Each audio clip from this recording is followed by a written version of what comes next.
Hi friend, this is Asim from campus law centre, faculty of law, university of Delhi. जैसा कि आप जानते हैं कि 31वीं बिहार जुडिशरी के मेंस का रिज़ल्ट आ चुका है और कुछ दिनों के बाद इंटरव्यू की प्रोसेसिंग भी स्टार्ट हो जाएगी और उसके बाद 32वीं बिहार जुडिशरी की वैकेंसी आने वाली है। तो इस वीडियो में हम मुख्य रूप से 32वीं बिहार जुडिशरी का जो पीटी का सिलेबस है उसके बारे में जानेंगे कि पीटी के सिलेबस में क्या क्या पढ़ के जाना है ताकि आपका सिलेक्शन जो है आराम से हो सके। तो बिहार जुडिशरी के प्रीलिम्स का जो सिलेबस है वो दो भागों में बांटा गया है। पहला है पेपर 1 और दूसरा है पेपर 2। पेपर 1 जो है वो पूरी तरह से एमसीक्यू है, जो मुख्य रूप से जनरल स्टडीज़ और जनरल नॉलेज पे बेस्ड है और इससे 100 मार्क्स के क्वेश्चन पूछे जाएंगे। दूसरा है पेपर 2, ये भी एमसीक्यू है, लेकिन यहाँ से जो क्वेश्चन पूछा जाता है वो सिर्फ लॉ से पूछा जाता है और इसका जो वेटेज है वो 150 मार्क्स का है, यानी कि 150 मार्क्स टोटल क्वेश्चन होंगे लॉ के।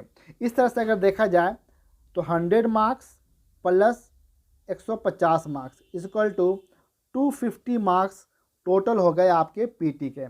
तो टोटल 250 मार्क्स में आपको एग्ज़ाम देना है पीटी में। तो चलिए सबसे पहले पेपर 1 को अच्छे से समझते हैं। पेपर 1 को दो भागों में बांटा गया है। पहला है जनरल स्टडीज़, दूसरा है जनरल साइंस। जनरल स्टडीज़ में आपको करेंट इवेंट पढ़ना है। करेंट इवेंट में आपको दो टाइप का करेंट इवेंट पढ़ना है। पहला है नेशनल करेंट इवेंट और दूसरा है इंटरनेशनल करेंट इवेंट, यानी कि राष्ट्रीय घटनाक्रम और अंतर्राष्ट्रीय घटनाक्रम के बारे में आपको अच्छे से पढ़ना है। उसके बाद है आपका history of India and history of Bihar. देखिए हिस्ट्री ऑफ इंडिया में आपको एंशिएंट, मेडाइवल और मॉडर्न,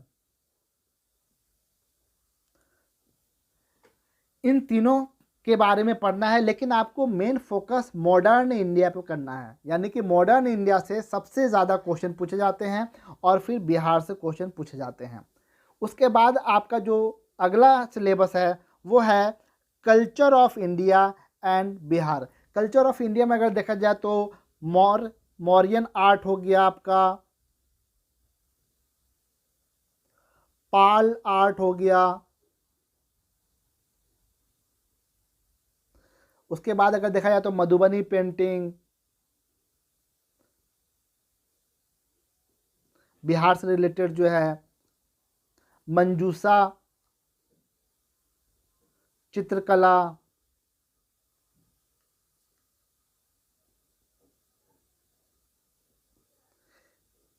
ये सब एग्जाम में पूछे जा सकते हैं। उसके बाद आते हैं हम geography of India and geography of Bihar. Geography of India में अगर देखा जाए तो भारत का भौतिक विभाजन, जैसे कि आप जानते हैं ये रहा भारत हमारा।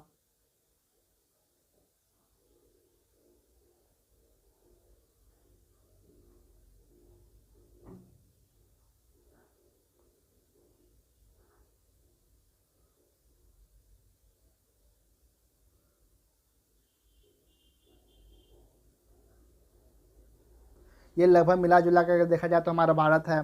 तो भारत की इसमें अगर देखा जाए तो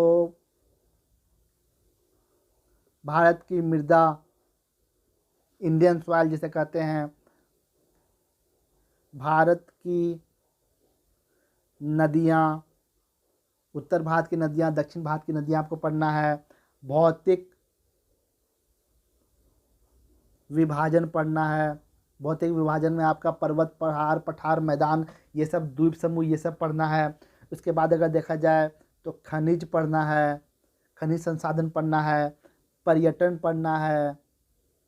पर्यटन के बाद अगर देखा जाए तो पर्यावरण संबंधित चीज़ें पढ़नी है, जैसे टाइगर रिजर्व, नेशनल पार्क, ये सब आपको पढ़ना है।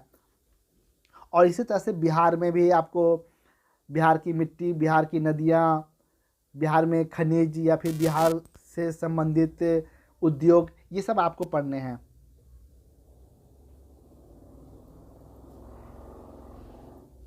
इसके बाद आता है जनरल साइंस का।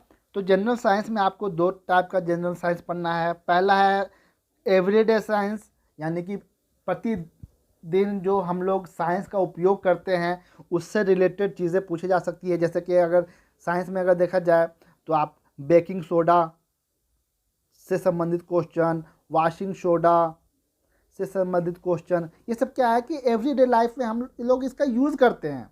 तो जो चीज़ों को हम एवरीडे लाइफ में यूज़ करते हैं उसके बारे में पढ़ना है। इसके बाद अगर देखा जाए तो एलिमेंट्री जनरल साइंस पढ़ना है। एलिमेंट्री जनरल साइंस का मतलब हो गया जैसे आपका ये जो लेवल होगा वो आपका 8, 9, 10th का लेवल होगा, इससे ज़्यादा का लेवल नहीं होगा।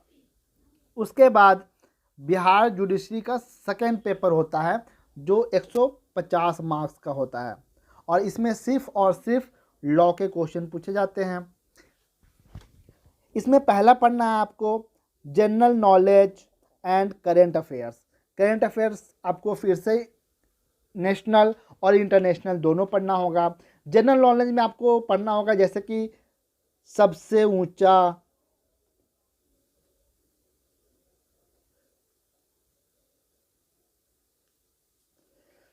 सबसे बड़ा, जैसे कहते हैं ना सबसे ऊंचा पहाड़ कौन है, सबसे बड़ा बड़ी नदी कौन है, मतलब इस तरह से पढ़ना है। यानी कि विश्व में प्रथम कौन है, भारत में प्रथम कौन है, इस तरह का जो है जनरल नॉलेज आपको पढ़ के जाना है। उसके बाद फिर से आ गया एलिमेंट्री जनरल साइंस, जैसा कि आप पेपर 1 में देखे थे लगभग वैसा ही पूछा जाएगा। उसके बाद है आपका लॉ ऑफ एविडेंस, यानी कि इंडियन एविडेंस एक्ट 1872 से क्वेश्चन पूछे जाएंगे।